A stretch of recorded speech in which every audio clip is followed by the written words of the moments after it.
कई स्टेट्स ने प्रोग्रेसिव पंजाब को देख करके इन्वेस्टमेंट समिट शुरू की, हरियाणा ने भी की। एक जो कंसेप्ट था जिसको लेकर के सबसे ज्यादा तारीफ पंजाब की, वो था वन रूम सर्विस। ये कंसेप्ट किसका था और साथ ही क्या ये माना जाए कि इस वन रूम सर्विस की वजह से ही निवेश पंजाब में बढ़ा? बिल्कुल ठीक आपने कहा। मैं 2013 में, तब मैं हेल्थ मिनिस्टर था, 2013 में मैं गया था इंग्लैंड। तो तब ये मीटिंग्स हो रही थी इन्वेस्ट पंजाब के लिए, तो मैं भी उस कमेटी का मेंबर था, had been attending the meeting. तो वहाँ एयरपोर्ट से उतरते ही मुझे इंडियन कम्युनिटी के लोगों का कोई गैदरिंग थी, वहाँ ले गए।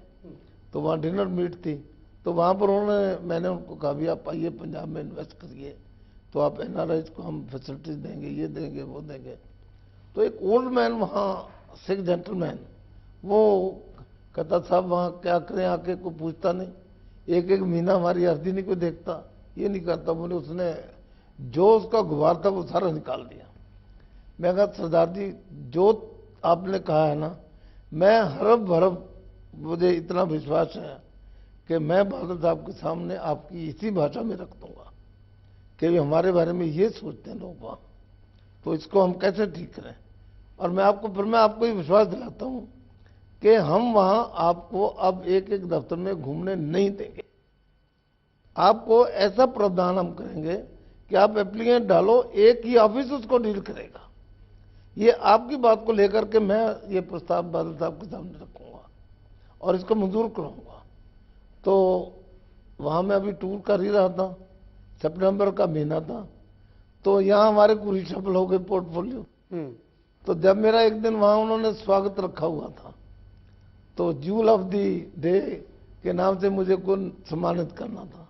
वहाँ पंजाबी कम्युनिटी थी, तो वहाँ मुझे सूचना मिल गई कि भी आपके पास हेल्थ डिपार्टमेंट किसी और को दे दिया, आपको इंडस्ट्री डिपार्टमेंट ने टेक्निकल एजुकेशन दे दिया। तो मैंने कहा देखो भाई, मैं यहाँ हेल्थ मिनिस्टर आया था, तो मैं बन गया इंडस्ट्री मिनिस्टर। तो मैंने वहाँ पर ये बात कही, मैं वहाँ सुनाई। अब मैंने कहा being industry minister I promise you, I sure you कि जाकर के हम वहाँ पर ये प्रावधान करेंगे कि एक कमरे में आपकी एप्लीकेशन आएगी, वहीं पर हमारे सब डिपार्टमेंट जो 16 आपको एनओसी देते हैं, उनके आदमी वहीं बैठ के प्रोसेस करेंगे, आपको किसी ऑफिस में जाना नहीं पड़ेगा। तो मैंने जब मीटिंग एक हुई यहाँ, तो मैंने उनके सामने ये बात कही। मैंने कहा बात साहब वहाँ तो ये हमारे बारे धारणा है। तो कहते आप क्या कहते हैं? मैं कहता हूँ कि एक ही कमरे में ये सारा प्रस्ताव होना चाहिए। उनको बड़ा अपील किया, सुखबीर जी ने कहा बिल्कुल ठीक है। तो मीटिंग में Sukhbir ji deputy chief minister, और वैसे भी सुखबीर जी के पास ये इन्वेस्टमेंट डिपार्टमेंट उनके पास। तो तब से हमने फिर निर्णय कर लिया कि भी एक ही रूम में सारा मामला ये चलेगा, जिसको देखते हुए सिंगल विंडो हरियाणा ने शुरू किया। सिंगल विंडो अब दूसरे कर रहे हैं। मैं एक मीटिंग हमारी हुई जब ये नई सरकार बनी, उसमें कलाज मिश्रा जी उसमें प्रिजाइड कर रहे थे, तो इंडस्ट्री मिनिस्टर के नाते मुझे बुलाया था। उन्होंने कुछ सुझाव रखे थे, कुछ हमारे से बातें पूछी, तो इस ढंग से आप इंडस्ट्री को कैसे बढ़ावा दे रहे हैं, कर रहे हैं। तो मैंने कहा जी इंडस्ट्रियलिस्ट की जो प्रॉब्लम है सबसे बड़ी, लाइसेंस इशू करना, करवाना, रिन्यू करना सबसे डिफिकल्ट जॉब है। तो कहते फिर आपका क्या सुझाव? मैंने कहा सुझाव नहीं, मैंने तो ये लागू किया है and that's a very successful. कहते आपने लागू किया? मैं हाँ। तो फिर उन्होंने अपने ऑफिसर भेजे देखने के लिए, वो देख के उन्होंने रिपोर्ट दी कि बेस्ट सिस्टम इन्होंने लागू। फिर उन्होंने सभी स्टेट्स को एडवाइस किया कि भाई आप पंजाब का देखो पैटर्न, इसको लागू करो, इससे इंडस्ट्रीज की बहुत मिसाल पंजाब की उसमें दी गई। ये तो रही बात बड़े इंडस्ट्रीज की, जो विदेशी निवेश की। छोटी इंडस्ट्री जो पंजाब की है, चाहे लुधियाना की इंडस्ट्री की बात करें, चूंकि आप वहां से आते भी हैं, छोटी इंडस्ट्रीज को लेकर के सरकार की पॉलिसी क्या है? देखिए ये बिल्कुल ठीक आपने कहा है कि जो एग्जिस्टिंग इंडस्ट्री मैं उसको कहता हूँ एग्जिस्टिंग छोटी इंडस्ट्री, क्योंकि पंजाब में मीडियम है या स्मॉल स्केल इंडस्ट्री है और छोटा छोटा काम करने वाले लोग हैं। तो मैं जब ये हमने सेकंड इन्वेस्टमेंट का फंक्शन किया, तो उस वक्त मैंने कहा जी हमने पहला भी कर लिया, अब सेकंड भी हमने रख लिया। तो आई एम वरीड, मुझे लोग कहते हैं कि साहब आपने बड़ी बड़ी इंडस्ट्रियों को बुला के आप इतनी फैसिलिटी दे रहे हो, आप बिजली भी कम दे रहे हो, कम दाम पे दे रहे हो, ये भी छोड़ दिया, वो भी छोड़ दिया, तो what is the fault of the people who are already working? जो घर में बैठे काम कर रहे हैं उसके लिए आप क्या कर रहे हैं?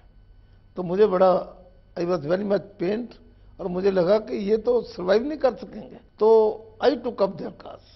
तो मैंने उस मुद्दे को वहाँ जो जिस दिन कंक्लूड हो रहा था वहाँ पर रखा, पहले 2-4 मीटिंगों में भी रखा। तो मैंने उस मुद्दे को बड़े जोर से उठाया और मुख्यमंत्री जी के पास भी रखा। मैंने कहा देखो, अगर हम नई इंडस्ट्री को तो हम सबको देने को तैयार हैं, जो घर में बैठे हैं इनका अगर हम नहीं सोचेंगे तो इंडस्ट्री यहाँ नया आदमी आकर के स्टैब्लिश नहीं होगा। क्योंकि यहाँ के लोग जो हमारे घर में बैठे हैं वो जब इनकी हालत सुनेंगे वो कहेंगे क्यों आ रहे हो भाई, हमारी हालत तो सुन लो पहले।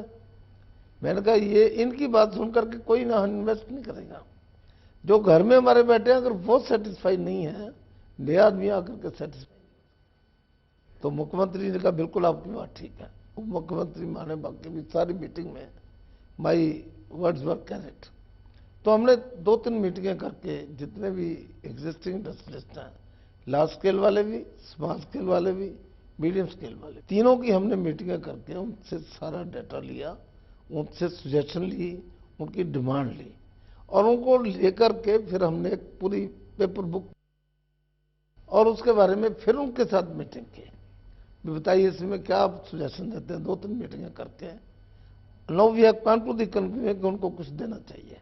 इन प्रिंसिपल तो वी एग्री कि उनको कुछ देना चाहिए, और उन्हें देने में उनकी जो मेन डिमांड है, एक तो कहते हैं हमें को वैट में रिलीफ मिलना चाहिए। पहली बात तो कहते हैं कि जो वैट हमारा जमा है, वैट एडवांस आ जाता है, तो उसमें जो एक्सेस है वो रिफंड जल्दी होना चाहिए, क्योंकि उनकी इन्वेस्टमेंट तो सारी जो उनका सरमाया वो तो चला जाएगा वैट में। बिल्कुल, आहिस्ता आहिस्ता उनका पैसा खाली हो जाएगा। एक उसको तुरंत वैट फंड होना चाहिए जो एक्सेस है। दूसरा वो कहते हैं कि वैट को थोड़ा रिवाइज करते रहो। तीसरा उनका था कि बिजली का रेट जो है बहुत ज्यादा है, उसको आपने न्यू इंडस्ट्री को तो इतना सस्ता दे दिया और हमारा क्या कसूर है। तो इसके ऊपर हमारी मीटिंग हुई है और हमने सोचा भी है कि जो एग्जिस्टिंग इंडस्ट्री है इनको हम कुछ रिलीफ देंगे।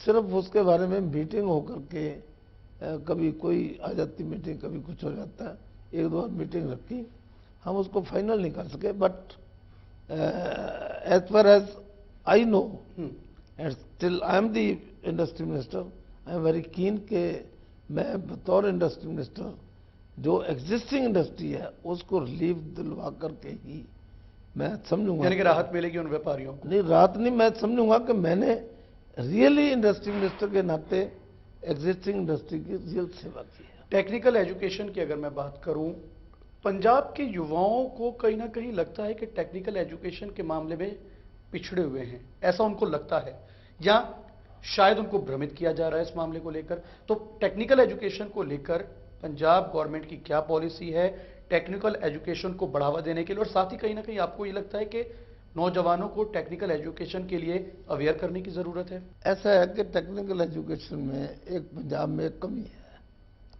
अगर मैंने कॉलेज खोल लिया ना तो मेरे मोहल्ले वाला कहेगा मित्तल साहब ने खोला, बहुत अच्छा काम है, तो मैं भी खोल लूँ। तो यहाँ मशरूम ग्रोथ हो गई, बहुत इंस्टीट्यूशन खुल गई हैं। अब उल्टा हो रहा है, पहले बड़े बच्चे आए पढ़ने के लिए, अब बच्चों की गिनती कम होती जा रही है। अब मेरे पास रोज कोई ना कोई फाइल आती है, कभी किसी से कभी किसी की, कि जी ये सब्जेक्ट हम पढ़ाने के लिए बंद करना चाहते हैं, इजाजत दे दीजिए, बच्चे नहीं आ रहे। जितने लोग आए उसमें से काफी लोगों को जॉब मिला, कुछ लोग हायर स्टडी पे चले गए, कुछ लोगों ने अपनी इंडस्ट्री लगा ली। लेकिन इतनी ज्यादा इंस्टीट्यूशन खुल गई कि सब लोगों को जॉब मिल नहीं सकता, पॉसिबल नहीं है। इसलिए वो जो ज्यादा रेस में हर बच्चा इंजीनियर बनना चाहता है, हर बच्चा डॉक्टर बनना चाहता है, वो उसमें फिर सैचुरेटेड पॉइंट आ गया। तो हमने अब उनको कहा भी ठीक है इंस्टीट्यूशन, हम तो आपको नहीं कहते बंद करो, लेकिन हम इस बात के ऊपर स्ट्रेस दे रहे हैं, 2 बातों को बढ़ावा देने की जरूरत है जिसके ऊपर आई एम स्टेकिंग। नंबर 1 के जो भी इंडस्ट्री ट्रेनिंग लेते हैं वो चाहे बीटेक करते हैं चाहे कोई और पढ़ाई करते हैं, उसमें उनको प्रैक्टिकल ट्रेनिंग अगर नहीं दी जाएगी उसका कोई लाभ नहीं है। एक तो हम उनको कहते हैं भी आप इसको किसी ना किसी इंडस्ट्री के साथ जोड़ो, जहाँ बड़ी इंडस्ट्री है ताकि इनको कोई प्रैक्टिकल कुछ इंटर्नशिप प्रोग्राम उनके हो जाए और ये उसका पार्ट बनाया जाए। अगर आपने 3 साल 5 साल 6 साल की पढ़ाई है, उसमें हर सेशन में कुछ ना कुछ उनको प्रैक्टिकल इंडस्ट्री की ट्रेनिंग दिलवाई जाए। दूसरा, क्वालिटी एजुकेशन जब तक नहीं होगी, अब कई इंस्टीट्यूशन में बच्चे तो बहुत हैं, टीचर नहीं है पूरे, वो रखते नहीं टीचर, अफोर्ड नहीं कर पाते, बिल्डिंग तो खड़ी कर ली। और तीसरी बात, पहले तो लोग एडमिशन लेने के लिए पेमेंट देते थे, एक्स्ट्रा पेमेंट देते थे, अब वो कहते हैं हमारे बच्चे आ जाए कहीं से। अब बच्चे फी कंसेशन मांग रहे हैं, वो तो वो अफोर्ड नहीं कर सकते। तो इसलिए डिमांड सप्लाई की बात भी है। यानी कि और जो कॉलेजेस गिनती एकदम से बढ़ी थी उसका नुकसान पंजाब हुआ। जैसे बीएड में देखा आपने, जेबीटी में देखा, अल्टीमेटली इंस्टीट्यूशन बंद करनी पड़ी। इसी ढंग से इंजीनियरिंग में भी एक बार बड़ी मशरूम ग्रोथ होने से उसका नुकसान हुआ, तो अब वो धीरे धीरे सेटल हो रहा है। हम उसमें कोशिश ही कर रहे हैं कि भाई इनको प्रॉपर ट्रेनिंग दो, क्वालिटी एजुकेशन दो। एक नई चीज जो प्रधानमंत्री ने शुरू की है, मैं समझता हूं उससे जो अब पढ़े लिखे लोग बच्चे आएंगे, उनमें स्किल डेवलपमेंट का जो स्ट्रेस दिया जा रहा है, उसके साथ भी बच्चे जो आगे ट्रेंड होके आएंगे उनको प्रैक्टिकल अनुभव। स्किल डेवलपमेंट से एक तो वो हैं जो कॉलेजेस में पढ़ रहे हैं, एक वो हैं जो पढ़ाई छोड़ के भाग गए, एक उनको ट्रेनिंग देनी है, ये जो ऑलरेडी पढ़ रहे हैं उनको ट्रेनिंग देनी है। ऐसे आईटीआई में, वैसे इंडस्ट्रियल जो है वो आईटीआई ट्रेंड बच्चा लेने को ज्यादा तैयार है, कि उनको पता है जो आ गया वो टिक जाएगा, उसको एलिमेंट्री नॉलेज दी जाती है। उसके लिए भी मैंने अपने डिपार्टमेंट में कहा है, मैंने कहा देखो ये हमारे पर लेते हैं कब की हैं, जो हमारे पास मशीन एंड टूल बच्चों को सिखाने के लिए है, बड़ी इंप्रूवमेंट हो गई है 60 साल में। कहीं से कहीं 1960 से हम आईटी चला रहे हैं भाई, उसमें जो इंप्रूवमेंट्स हुई हैं वो भी आप इंस्ट्रूमेंट ला के रखिए, इंफ्रास्ट्रक्चर रखिए, ताकि जो प्रेजेंट इंस्ट्रूमेंट हैं, जो प्रेजेंट टेक्नोलॉजी है, जो प्रेजेंट नॉलेज है, उन बच्चों को वो भी हो। उसके लिए हमने कोई पैसा भी जारी किया है, जो हमारा टेक्निकल एजुकेशन बोर्ड है, वहां से मैंने कहा और भी दे दूंगा, पर आप इसको इम्प्रूव करिए। यानी कि आने वाले समय में सुधार दिखेगा पंजाब। आई होप, मैं उम्मीद है कि करेंगे। एक छोटे से ब्रेक के लिए यहां पर रुकेंगे। ब्रेक के बाद मित्तल साहब से बात होगी भारतीय जनता पार्टी की, अकाली भाजपा गठबंधन की, और आने वाले चुनावों को लेकर भाजपा की और मित्तल साहब की रणनीति क्या है। एक छोटा सा ब्रेक, जल्द वापस लौटते हैं।